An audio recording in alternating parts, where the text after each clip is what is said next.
America অথবা যুক্তরাজ্য আমি দেখছি তারা যখন কোনো সতর্ক বার্তা দেয় কোনো দেশে, এরপরে কোনো কিছু ঘটে।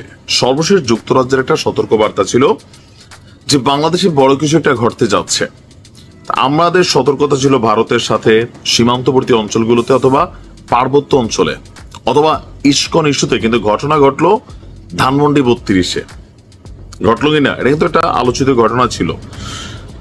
এর মাঝখানে এবার মার্কিন যুক্তরাষ্ট্র হঠাৎ করে গতকালকেই তারা একটা আপনার বিবৃতি দিয়েছে বাংলাদেশকে নিয়ে, সতর্কবার্তা লেভেল 3 স্তরের, মানে লেভেল 3 লেভেলের একটা সতর্কবার্তা জারি করেছে।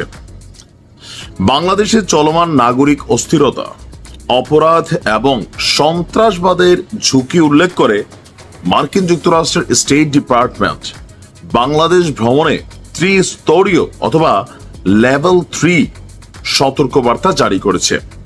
তো কেন বলা হয়েছে যে বাংলাদেশের সামগ্রিক পরিস্থিতি বিবেচনায় ভ্রমণকারীদের তাদের ভ্রমণ পরিকল্পনা পুনর্বিবেচনার আহ্বান জানানো হয়েছে। তথ্যসূত্র যুক্তরাষ্ট্রের স্টেট ডিপার্টমেন্ট লেভেল 3 এবং লেভেল 4 যে স্টেট ডিপার্টমেন্ট আছে তারা বলছে, যদিও 24 সালের অন্তর্বর্তী সরকার গঠনের পর দেশের সংঘর্ষ অস্থিরতা কিছুটা কমেছে, রাইট নাও মাঝখানের তুলনায় একটু বেটার আছে, তবুও পরিস্থিতি যে কোনো সময় বদলে যেতে পারে। দেশ জুড়ে হঠাৎ বিক্ষোভ বা সহিংসতার সম্ভাবনা দেখা দিচ্ছে বা আছে। শান্তিপূর্ণ জমায়েত মুহূর্তে সহিংস হয়ে উঠতে পারে, যা মার্কিন নাগরিকদের নিরাপত্তা ঝুঁকি তৈরি করতে পারে। এছাড়া রাজধানীর বড় শহরগুলোতে পকেটমারি, ডাকাতি, হামলা, মাদক পাচারের মতন অপরাধের ইস্যুটাও এখানে রাখা হয়েছে। এছাড়া আমাদের পার্বত্য অঞ্চল নিয়েও তারা একটা নোট দিয়েছে। আমার মনে হয় যে এবারের ঘটনাটা পার্বত্য অঞ্চল দিয়েই ঘটবে। ভারতের সাথে আমাদের যে বৈরী সম্পর্ক রাইট নাও, পার্বত্য অঞ্চল নিয়ে তাদের যে বিভিন্ন বক্তব্য, বা বাংলাদেশে ঢুকেও দেখলাম কৃষককে ধরে নিয়ে গেছে তাদের দেশের নাগরিক, এগুলো নিয়ে আমাদের সরকার আবার এখন একটু চুপচাপ কথা বলে না। তো এখানে বিভিন্ন ধরনের হুমকি আছে, পাহাড়ে KNF থেকে শুরু করে কুকি চীন সহ আরো অনেক ধরনের সংগঠন তারা কিন্তু অস্তিত্ব আস্তে আস্তে খুঁজে পাচ্ছে। বিশেষভাবে তারা বলছে যে বাংলাদেশের চট্টগ্রাম পার্বত্য অঞ্চলের খাগড়াছড়ি, রাঙামাটি, বান্দরবান এই অঞ্চলে লেভেল 4 এর ভ্রমণের সতর্কতা জারি করেছে যুক্তরাষ্ট্র। তার মানে এটা ওভার সিরিয়াস। এই অঞ্চলের সশস্ত্র সহিংসতা, সন্ত্রাসবাদ, অপহরণ এবং বিচ্ছিন্নতাবাদী হামলার ঝুঁকি থাকায় মার্কিন নাগরিকদের জন্য পুরোপুরি ভ্রমণ নিষিদ্ধ ঘোষণা করা হয়েছে। আপনি বুঝতে পারছেন, লেভেল 1 হচ্ছে হালকা, লেভেল 3-4 হচ্ছে একটা ফাইনাল স্টেপ, যেটা চট্টগ্রামের ক্ষেত্রে লেভেল 4 আর সারা বাংলাদেশে লেভেল 3 দেওয়া হয়েছে। বলা হচ্ছে পার্বত্য চট্টগ্রাম অঞ্চলে অপহরণের অধিকাংশ ঘটনাই পারিবারিক বিরোধ এবং ধর্মীয় সংখ্যালঘুদের লক্ষ্য করে ঘটে। এসব এলাকায় গুলি বিস্ফোরণ, সহিংস রাজনৈতিক কর্মসূচির মতন ঘটনাও ঘটে থাকে। এখানে স্টেট ডিপার্টমেন্ট একটা খোঁচা কিন্তু মাইরা দিচ্ছে, এটা খেয়াল করেন কিনা আমি জানি না। আই রিপিট, আমি আবার বলি তাহলে আপনাদের আবার কানে আটকাবে। বলছে যে পার্বত্য চট্টগ্রাম অঞ্চলের অপহরণের অধিকাংশ ঘটনাই পারিবারিক বিরোধ বা ধর্মীয় সংখ্যালঘুদের লক্ষ্য করে ঘটে। এই শব্দটা একটা পেচকি মারা শব্দ। আচ্ছা, এসব এলাকায় গুলি বিস্ফোরণ এবং অনেক ধরনের ঘটনাই ঘটছে। তবে কক্সবাজার এবং সিলেটের বেলায় তাদের বক্তব্য হচ্ছে যে নিষেধাজ্ঞা নেই, তবে পার্বত্য চট্টগ্রামের ব্যাপারে বাংলাদেশ সরকারের স্বরাষ্ট্র মন্ত্রণালয়ের জননিরাপত্তা বিভাগ থেকেও একটা কিন্তু নোট দেওয়া আছে যে পূর্ব অনুমতি নিতে হবে। তো সবকিছু মিলিয়ে এখানে বেশ কয়েকটা পারসেপশন আসতে পারে। যেমন ধরুন, আওয়ামী লীগের হঠাৎ করে রাজপথে মিছিল বড় হওয়া, বিএনপির নির্বাচনকে কেন্দ্র করে রাজপথে নামার ঘোষণা, জামাতও থমকে আছে, ভারতের সাথে একটা বৈরী সম্পর্ক, মিয়ানমারের আরাকান গোষ্ঠী আমাদেরকে গুতাচ্ছে, সবকিছু মিলাইয়া দেশি বিদেশি যে কোনো একটা ঘটনা আমার কাছে মনে হচ্ছে ঘটবে। কি ঘটতে পারে জানি না, সময় বলে দিবে। ভালো। আসসালামু আলাইকুম দর্শক, এখন তো অনেকেই বলেন যে বাংলাদেশে এখন থেকে যা ঘটবে, বাংলাদেশের রাজনীতি থেকে শুরু করে যা কিছু সব বাংলাদেশের মানুষই নির্ধারণ করবে, একেবারে বাজে কথা, আমি সবসময় বলি। এবং বাংলাদেশের রাজনীতি, বাংলাদেশের সব ধরনের সিদ্ধান্ত আরো বরং এই সময়ে এসে বিদেশি শক্তিগুলোর উপরেই নির্ভর করছে বেশি। এবং সেই কথা সূত্র ধরে যদি আমরা বলি, তাহলে যুক্তরাষ্ট্র কি চাইছে? যুক্তরাষ্ট্র নির্বাচন নিয়ে নতুন খেলা শুরু করেছে, এটি স্পষ্ট। আপনাদের নিশ্চয় মনে পড়ে 2024-এর 7 জানুয়ারি নির্বাচনের আগে, কথিত নির্বাচনের আগে 2023-এর পুরোটা সময় শ্বাসরুদ্ধকর অবস্থায় ছিল সবাই, এবং প্রত্যেকেরই দৃষ্টি ছিল, দেশের কোটি কোটি মানুষের কোটি কোটি চোখ তাকিয়ে থাকতো বাংলাদেশে নিযুক্ত তৎকালীন মার্কিন রাষ্ট্রদূত পিটার ডি হাসের দিকে, তাকিয়ে থাকতো মার্কিন পররাষ্ট্র মন্ত্রণালয়ের মুখপাত্র ম্যাথিউ মিলারের দিকে, তাকিয়ে থাকতো জাতিসংঘের মুখপাত্রের দিকে। সেই তারা এখন কোথায়? তারা এখন কি বলছে?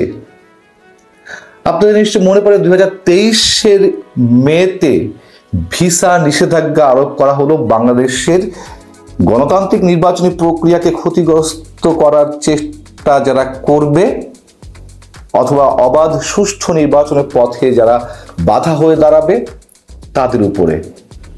আমরা দেখলাম যে শেষ পর্যায়ে এসে ডোনাল্ড লুর চিঠি নিয়ে দৌড়ঝাঁপ পিটার ডি হাসের। এরকম আরো অনেক কিছু নিশ্চয়ই আমরা দেখেছি। এবং যুক্তরাষ্ট্র তখন বাংলাদেশের নির্বাচনের স্বার্থে, গণতন্ত্রের স্বার্থে যা কিছু বলছিল, আমরা যে সত্য কথা, আমরা নিজেরাও অনেকেই তাকে সমর্থন করছিলাম। কিন্তু বরাবরই আমি তখনও বলেছি, এখনো বলছি, বাংলাদেশের বন্ধু বলে কেউ নেই, না যুক্তরাষ্ট্র, না চীন, না ভারত। প্রত্যেকের সাথে কাজ করবে, এটাই পররাষ্ট্র নীতি। কিন্তু বাংলাদেশের বন্ধু বলে কেউ নেই, এটাই চরম বাস্তবতা। এবং যুক্তরাষ্ট্র যে তার স্বার্থের বাইরে কিছু করে না, তা আবারও এসে প্রমাণ হচ্ছে এই মুহূর্তে। বিষয়টা হচ্ছে যে কদিন আগে জাতিসংঘের মহাসচিব অ্যান্টনি গুতেরেস তিনি রহস্যজনকভাবে বাংলাদেশে এলেন। কেন এলেন? অনেকের কাছে পরিষ্কার হয়েছে, তিনি সংস্কারের বয়ান দিতে এলেন। আর কোথায় গেলেন? রোহিঙ্গা শিবিরে গেলেন, বাংলাদেশে আশ্রিত রোহিঙ্গাদের দেখতে। মিলিয়ে দেখা দরকার। জাতিসংঘের মহাসচিব এসে সংস্কারের বয়ান দিয়ে গেলেন, এই যে ছাত্র সমন্বয়কদের যে দল, সেই দলের নেতাদের সঙ্গে কথা বললেন, এবং মহাসচিবের সামনে বাংলাদেশের অন্তর্বর্তী সরকারের পক্ষ থেকে এটুকুই উপস্থাপনের টার্গেট ছিল যে সংস্কারের বিষয়টি, মানুষ সংস্কার চায়, এটি উপস্থাপন করতে চেয়েছিল। ঠিক তারই ধারাবাহিকতায় বাংলাদেশে এই মুহূর্তে সফররত রয়েছেন মার্কিন ডেপুটি অ্যাসিস্ট্যান্ট সেক্রেটারি নিকোল চুকুলি, এবং রয়েছেন আরেক সহকারী পররাষ্ট্রমন্ত্রী অ্যান্ড্রু আর হেরা। সাথে কে রয়েছেন আপনারা নিশ্চয় জানেন, মিয়ানমারে নিযুক্ত মার্কিন রাষ্ট্রদূত। সবই পরিকল্পনা অংশ। যুক্তরাষ্ট্র নির্বাচন চাইছে না, স্পষ্ট করে বললে যদি বলতে হয় তাহলে শব্দগুলো এভাবে উচ্চারণ করতে হয়। যুক্তরাষ্ট্র নির্বাচন নিয়ে নতুন খেলা শুরু করেছে, যেমন খেলা করছিল 2024-এর নির্বাচনকে কেন্দ্র করে। আমরা সমর্থন করেছিলাম, আবারও বলছি, যে বাংলাদেশে একটা গণতান্ত্রিক নির্বাচন প্রয়োজন ছিল, এবং ঠিক যে কারণে যুক্তরাষ্ট্রকে আমরা সমর্থন করেছিলাম, এখন যুক্তরাষ্ট্রের বিরোধিতা আমরা এখন করছি। সবাই নিশ্চয় করছে না। যারা তখন যুক্তরাষ্ট্রকে ভগবান হিসেবে নিয়েছিলেন, যারা পিটার ডি হাসকে ভগবান হিসেবে মেনে নিয়েছিলেন, যে বাংলাদেশে ভবিষ্যৎ গড়ার জন্য পিটার ডি হাস ভগবান হিসেবে বাংলাদেশের ভূখণ্ডে নেমেছেন, সেই তারাও, তাদের একটি অংশ এখনো যুক্তরাষ্ট্রের প্রতি অনুরক্ত। কেন? সেই অংশটি নির্বাচন চাইছে না। আপনাদের এর আগে জানিয়েছিলাম যে এই যে মার্কিন 3 কর্মকর্তা কেন সফরে এসছেন। সফরে এসে তারা জাতিসংঘের মহাসচিবের মতোই প্রধান উপদেষ্টা ডক্টর মোহাম্মদ ইউনূসের সঙ্গে সাক্ষাৎ করে তারা সরকারের যে সংস্কার প্রক্রিয়ার যে কাজ হাতে নিয়েছে সেটিকে পূর্ণ সমর্থন জানিয়েছে। আমি এর আগে আপনাদেরকে বলেছিলাম আমাদের প্রধান উপদেষ্টা কি টিকে যাওয়ার সনদ হাতে পেতে যাচ্ছেন, তার মোটামুটি একটা প্রাইমারি একটা সিমটম আমরা দেখেছি, সংস্কারকে তারা সমর্থন করেছে। কারণ এর আগেও জানিয়েছি, এখনো জানাই, যুক্তরাষ্ট্রের যে বার্মা অ্যাক্ট হয়েছিল 2022 সালে, মিয়ানমারে ঢুকে তারা সবকিছু কবজায় নেবে, সেখানে চীনের আধিপত্য তারা একেবারে শেষ করে দিবে, সশস্ত্র গোষ্ঠীগুলোকে তারা সহায়তা করবে, মার্কিন সামরিক জান্তাকে হটাবে, সেই পরিকল্পনার বাস্তবায়ন এখন তারা করতে যাচ্ছে। কিন্তু মার্কিন 3 প্রতিনিধি যে সফরে রয়েছেন তারা প্রধান উপদেষ্টার সঙ্গে দেখা করে এ মন্তব্যও করেছেন যে অন্তর্বর্তী সরকার বা ডক্টর মোহাম্মদ ইউনূস সরকার যে 1,80,000 রোহিঙ্গাকে রাখাইনে প্রত্যাবর্ষণের জন্য উপযুক্ত হিসেবে চিহ্নিত করেছে, সেটিকে তারা ওয়েলকাম জানিয়েছে। তারা এটি রোহিঙ্গা সংকট সমাধানের একটা অগ্রগতি হিসেবে চিহ্নিত করেছেন। মজার বিষয় হচ্ছে মিয়ানমারের রাখাইন রাজ্য যে আরাকান আর্মিদের দ্বারা নিয়ন্ত্রিত, সেই রাখাইনের একটি বড় শহর বুথিডং, সেই বুথিডং থেকে এখন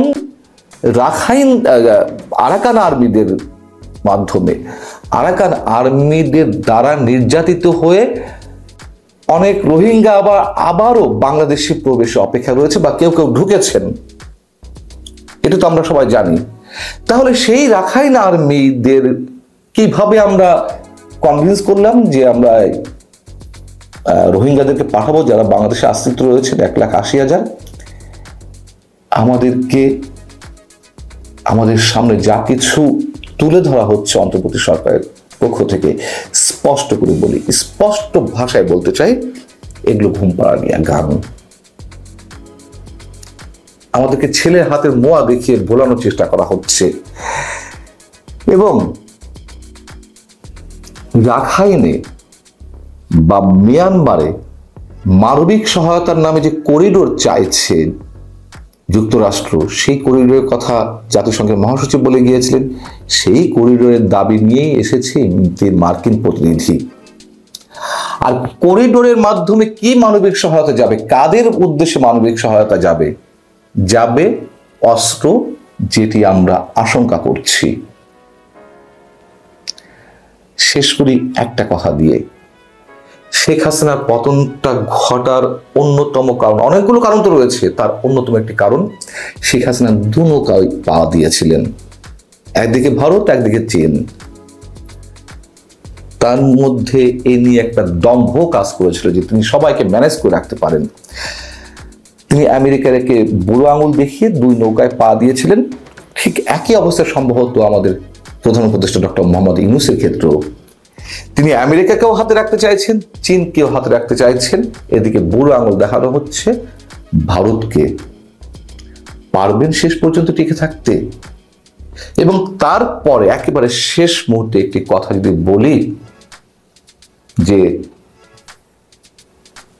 যা কিছু হচ্ছে বিশেষ বিশেষ গোষ্ঠীর স্বার্থ উদ্ধারের জন্য হচ্ছে, মাঝখান থেকে বাংলাদেশকে অনেক খেসারত দিতে হয়েছে, নিকট ভবিষ্যতে আরো ভয়ঙ্কর পে করতে হবে, খেসারত দিতে হবে বাংলাদেশকে, বাংলাদেশে 18 কোটি মানুষকে।